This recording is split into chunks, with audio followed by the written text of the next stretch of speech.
नमस्कार, आप सभी का पुनः हमारे यूट्यूब चैनल दीक्षा पाठशाला में स्वागत है। बच्चों, आज की इस वीडियो में हम लोग क्वेश्चन नंबर 136 से पढ़ना स्टार्ट करेंगे। ये सभी प्रश्न बच्चों जो हैं वो अत्यंत ही आवश्यक हैं तथा प्रतियोगी परीक्षाओं में काफ़ी हेल्पफुल है। तो इस प्रश्न को हम लोग अच्छे से और डिटेल्स में पढ़ेंगे। तो अब हम लोग अपने प्रश्न की ओर चलते हैं। तो बच्चों, हमारा जो पहला प्रश्न है वो है तरल अवस्था से गैसीय अवस्था में रूपांतरण को क्या कहते हैं। बच्चों, प्रश्न को ध्यानपूर्वक सुनना। कह रहा है तरल अवस्था से गैसीय अवस्था में रूपांतरण को क्या कहते हैं। ऑक्सीकरण, संघनन, वाष्पीकरण या फिर ऊर्ध्वपातन। तो बच्चों, हमें पता है कि जो ऊर्ध्वपातन होता है, क्या होता है बच्चों, ऊर्ध्वपातन जो होता है वह ऐसा पदार्थ होता है जिसे गर्म करने पर वह ठोस अवस्था से किस में चला जाता है, वाष्प अवस्था में चला जाता है।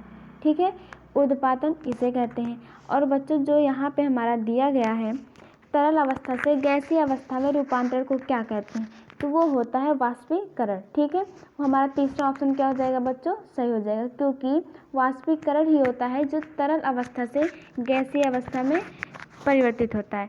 ठीक है, किसी द्रव का गैस में बदलने की प्रक्रिया को क्या कहते हैं बच्चों, वाष्पीकरण कहते हैं। तो हमारा यहाँ पे क्या हो जाएगा, ऑप्शन सी वाला सही हो जाएगा। और जो ऊर्ध्वपातन होता है वह क्या होता है, ऊर्ध्वपातन वह प्रक्रिया होती है जिसमें किसी पदार्थ को गर्म करने पर वह ठोस अवस्था से किस में चला जाता है, वाष्प अवस्था में चला जाता है। तो क्या कहलाता है, ऊर्ध्वपातन कहलाता है। तो बच्चों, जैसे इसका एग्जाम्पल क्या हो गया, कपूर। कपूर क्या है, ऊर्ध्वपातन का उदाहरण है। ठीक है, अगला प्रश्न है अमीनो अम्ल के 4 प्रमुख तत्व कौन कौन से हैं। बच्चों, यहाँ पे देखा जाए तो हमारा 4 ऑप्शन दिया गया है। ऑप्शन क्या है, कार्बन, नाइट्रोजन, हाइड्रोजन और ऑक्सीजन। ठीक है, दूसरा ऑप्शन क्या है, हीलियम, सल्फर, यूरेनियम और कार्बन। तीसरा ऑप्शन है हीलियम, लिथियम, कार्बन और बोरान। चौथा ऑप्शन है बेरिलियम, लिथियम, हीलियम और बोरान। तो बच्चों, हमारा जो ऑप्शन सही होगा वो क्या होगा, पहला वाला, कार्बन, नाइट्रोजन, हाइड्रोजन और ऑक्सीजन। अमीनो अम्ल के 4 प्रमुख तत्व यही होते हैं। तो हमारा जो पहला ऑप्शन है वो क्या होगा, सही हो जाएगा। प्रोटीन या अमीनो अम्ल के क्या होते हैं बच्चों, बहुलक होते हैं। ठीक है, क्या होते हैं, बहुलक।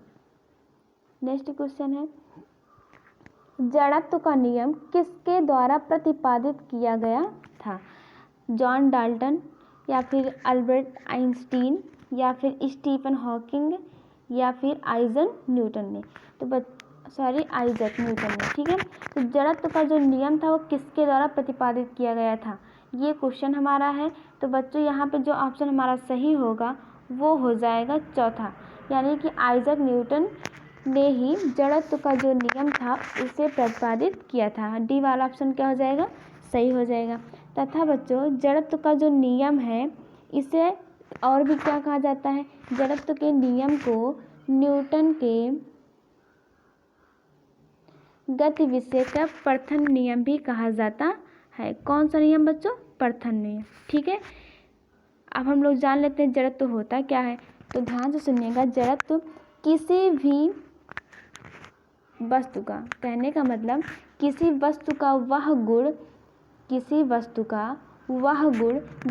कारण वस्तु अपनी गति या विराम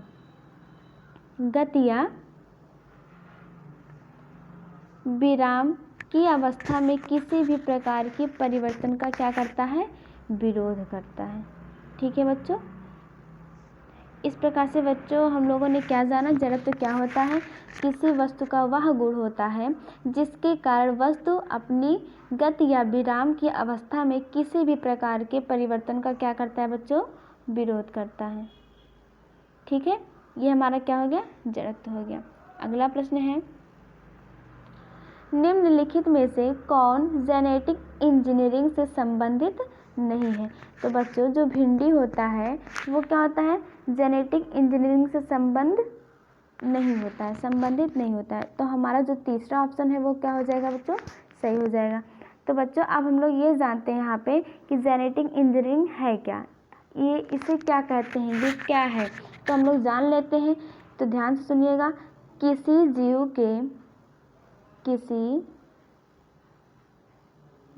के जीनोम में, किसी जीव के जीनोम में हस्तक्षेप का उसे परिवर्तित करने की प्रणाली को जेनेटिक इंजीनियरिंग कहते हैं। तो बच्चों हम लोगों ने क्या कहा, अब हम लोगों ने समझा क्या कि जेनेटिक इंजीनियरिंग क्या होता है। तो किसी जीव के जीनोम में हस्तक्षेप का उसे परिवर्तित करने की जो प्रणाली होती है उसे हम लोग क्या कहते हैं, जेनेटिक इंजीनियरिंग कहते हैं।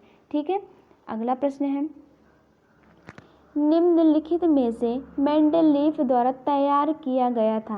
तो बच्चों इन चारों ऑप्शन में से ऐसा क्या था जिसे मेंडेलीफ ने क्या किया था, तैयार किया था।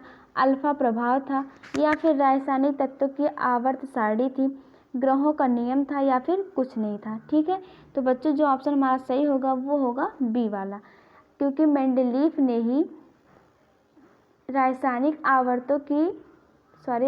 तत्वों की आवर्त सारणी तैयार की थी। ठीक है, अतः हमारा जो बी वाला ऑप्शन है वो क्या हो जाएगा, सही हो जाएगा। अगला प्रश्न है,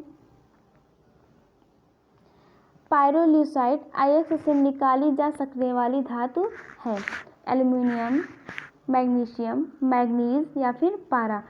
पायरोल्यूसाइड अयस्क से ऐसी कौन सी धातु है जो निकाली जा सकती है। तो बच्चों हमको ये पता है कि जो पायरोल्यूसाइड अयस्क होता है उसमें से मैग्नीज धातु को क्या करते हैं, निकाल सकते हैं। मैग्नीज, इसे हम लोग किससे लिखते हैं, Mn से लिखते हैं।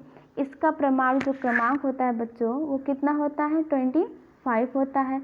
और जो परमाणु भार होता है किसका, मैग्नीज का जो परमाणु भार होता है बच्चों वो होता है 55.94। ठीक है, उसके बाद यह मुख्यतः पायरोल्यूसाइड अयस्क से क्या किया जाता है बच्चों, प्राप्त किया जाता है। ठीक है, हमारा अगला क्वेश्चन है, मधुमक्खी के डंक में शामिल होता है, मधुमक्खी के डंक में बच्चों क्या शामिल होता है, अम्लीय तरल या फिर शराब या फिर नमक का घोल या फिर इनमें से कोई नहीं। तो बच्चों जो मधुमक्खी के डंक में जो शामिल होता है वह होता है एक अम्लीय तरल होता है। ठीक है, अम्लीय तरल शामिल होता है। मधुमक्खी के डंक में बच्चों क्या पाया जाता है, फार्मिक अम्ल पाया जाता है। मधुमक्खियों के डंक में बच्चों क्या पाया जाता है, फार्मिक अम्ल। इसी के साथ साथ और भी जान लेते हैं, मधुमक्खियों के डंक में, लाल चींटी के डंक में, ठीक है, बिच्छू के डंक में तथा बर्रे के डंक में, इतने जो जीव हैं उनके डंक में क्या पाया जाता है बच्चों, फार्मिक अम्ल पाया जाता है। हम लोगों ने क्या जाना, मधुमक्खी के डंक में, लाल चींटी के डंक में तथा बिच्छू के डंक में और बर्रे के डंक में बच्चों क्या पाया जाता है, फार्मिक अम्ल पाया जाता है। ओके, अगला क्वेश्चन, परमाणु विखंडन की प्रक्रिया होती है। तो बच्चों परमाणु विखंडन की जो प्रक्रिया होती है वह एक भारी परमाणु के उपखंड की प्रक्रिया होती है। अतः हमारा जो तीसरा ऑप्शन है वो क्या हो जाएगा बच्चों, सही हो जाएगा। ठीक है, अगला प्रश्न है, क्लोरोफॉर्म सॉल्यूशन में नाइट्रोजन के किस ऑक्साइड का प्रयोग किया जाता है। तो बच्चों क्लोरोफॉर्म सॉल्यूशन में नाइट्रोजन का जो ऑक्साइड है वह नाइट्रोजन पेंटा ऑक्साइड, इसका क्या करते हैं, प्रयोग किया जाता है। अतः हमारा जो डी वाला ऑप्शन है वो क्या होगा, सही हो जाएगा। अगला प्रश्न है, ऑक्सीजन परमाणु में कितने संयोजी इलेक्ट्रॉन होते हैं। ठीक है, तो बच्चों ऑक्सीजन परमाणु में 6 संयोजी इलेक्ट्रॉन होते हैं। हमारा जो तीसरा वाला ऑप्शन है वो क्या होगा, सही हो जाएगा। तो बच्चों हम लोग क्या जान लेते हैं, ऑक्सीजन के बारे में जान लेते हैं। ऑक्सीजन को क्या लिखते हैं, O2 से लिखते हैं, तथा इसका जो परमाणु क्रमांक होता है वो कितना होता है, 8 होता है, और इसका जो परमाणु भार होता है वो कितना होता है, 16। ठीक है, अगला प्रश्न है, यूरिया का निर्माण कहाँ होता है। बच्चों प्रश्न को ध्यानपूर्वक सुनिएगा। जो यूरिया होता है इसका निर्माण कहाँ पर होता है, प्रश्न हमारे यही है। तो ऑप्शन क्या दिया है, अग्नाशय, यकृत, छोटी आंत और गुर्दा। तो बच्चों जो यूरिया होता है इसका निर्माण यकृत में होता है। जो हमारा बी वाला ऑप्शन है वो क्या होगा, सही होगा। यकृत को हम लोग क्या कहते हैं, लीवर भी कहते हैं। तो बच्चों हम लोग यकृत के बारे में जान लेते हैं। ठीक है, यकृत यानी कि लीवर में यूरिया का निर्माण होता है तथा मानव शरीर में, किसमें बेटा, मानव शरीर में यूरिया की जो अधिकतम मात्रा होती है वह किसमें पाई जाती है, मूत्र में पाई जाती है। ठीक है, यूरिया का निर्माण प्रोटीन के टूटने से होता है। यूरिया में नाइट्रोजन भी पाया जाता है। नाइट्रोजन यूरिया के अपशिष्ट उत्पाद से क्या होता है, उत्पन्न होता है। ठीक है, इस प्रकार से हम लोगों ने किसके बारे में जाना बच्चों, यकृत यानी कि लीवर के बारे में। ठीक है,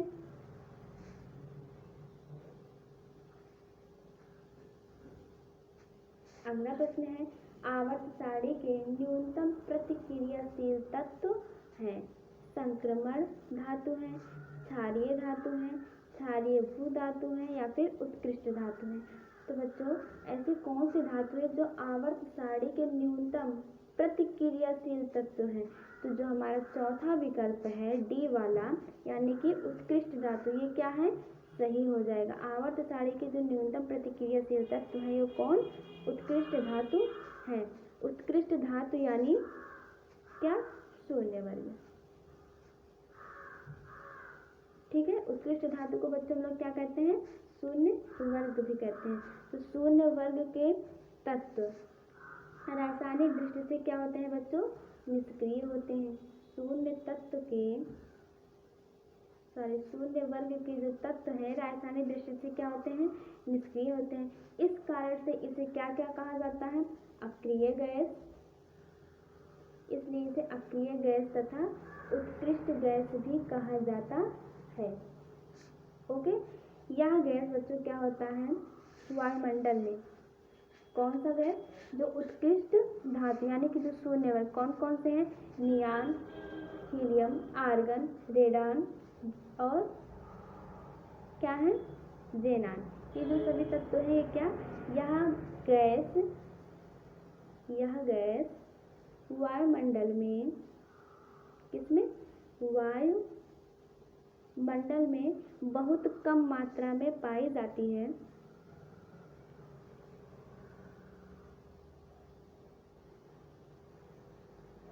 क्या है बच्चों, बहुत कम मात्रा में। कहने का मतलब जो उत्कृष्ट धातु है, शून्य वर्ग के जो तत्व है वो क्या है, शून्य वर्ग के जितने भी तत्व हैं बच्चों क्या होते हैं, अक्रिय गैस होते हैं। यह गैस वायुमंडल में बहुत कम मात्रा में पाई जाती है, इसलिए इसे क्या कहते हैं, दुर्लभ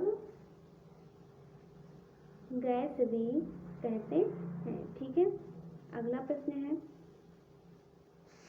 वयस्क मानव का पूरा पाचन तंत्र कितना मीटर लंबा होता है, 10 मीटर, 15 मीटर, 7 मीटर या फिर 9 मीटर। तो बच्चों वयस्क मानव का जो पूरा पाचन तंत्र होता है वह लगभग कितना होता है, 9 मीटर लंबा होता है। अतः हमारा जो डी वाला ऑप्शन है वो क्या होगा बच्चों, सही हो जाएगा। ठीक है, अगला प्रश्न क्या है, टॉक्सिकोलॉजी किसका अध्ययन है। ठीक है, इंसानी व्यवहार का, जहर यानी कि पॉइजन, चट्टान का या फिर भूकंप का। तो बच्चों जो टॉक्सिकोलॉजी अध्ययन है वो जहर का अध्ययन है। ठीक है, जब हम लोग जहर का अध्ययन करते हैं तो ये किसका तो क्या कहा जाता है, टॉक्सिकोलॉजी। तो बच्चों इसके बारे में जान लेते हैं कि टॉक्सिकोलॉजी होता क्या है। जीवों के ऊपर रसायनों के प्रतिकूल प्रभाव के अध्ययन से संबंधित शाखा को, मतलब क्या है बच्चों, यहाँ पे हमारा तात्पर्य यह है कि जीवों के ऊपर, कहाँ पे, जीवों के ऊपर रसायनों के प्रतिकूल प्रभावों के अध्ययन से संबंधित विज्ञान के शाखा को क्या कहा जाता है, टॉक्सिकोलॉजी कहा जाता है। इसमें विष यानी कि पॉइजन, इसमें विष यानी कि पॉइजन के लक्षण, प्रक्रिया, चिकित्सा एवं जांच आदि की जाती है। तो यहाँ पे हमारा जो ऑप्शन सही होगा बच्चों क्या होगा, बी वाला। ठीक है, अगला प्रश्न है। तो बच्चों इस वीडियो का हमारा अंतिम प्रश्न क्या है, कॉकरोच के रक्त का रंग सफ़ेद किस कारण से होता है। तो बच्चों जो हमारा ऑप्शन सही होगा वो क्या होगा, दूसरा, हीमोलिम्फ के कारण जो होता है कॉकरोच के रक्त का रंग क्या होता है, सफ़ेद होता है। हमारा जो बी वाला ऑप्शन है क्या होगा, सही हो जाएगा। बच्चों इसी के साथ साथ हम और भी जान लेते हैं, जो हीमोग्लोबिन होता है वह पता है हम लोगों को कि जो मनुष्य के रक्त का रंग लाल होता है, मनुष्य के रक्त का रंग क्या होता है, लाल होता है, वो किसके कारण से होता है, हीमोग्लोबिन के कारण से। जो दूसरा ऑप्शन दिया गया है हीमोलिम्फ, वह कॉकरोच के रक्त का रंग सफ़ेद होता है उसके। और जो तीसरा ऑप्शन है बिलिरुबिन, ये क्या होता है, प्लाज्मा का रंग, इसके कारण से क्या होता है बच्चों, प्लाज्मा का जो रंग होता है वो हल्का पीला होता है, हल्का क्या होता है बच्चों, पीला होता है। ठीक है, तो बच्चों इस प्रकार से हमारे इस वीडियो का प्रश्न खत्म हुआ। तो अगर आपको हमारा वीडियो पसंद आया हो तो इसे लाइक, सब्सक्राइब और शेयर कीजिए ताकि हमारे सभी वीडियो आप तक पहुंच सकें।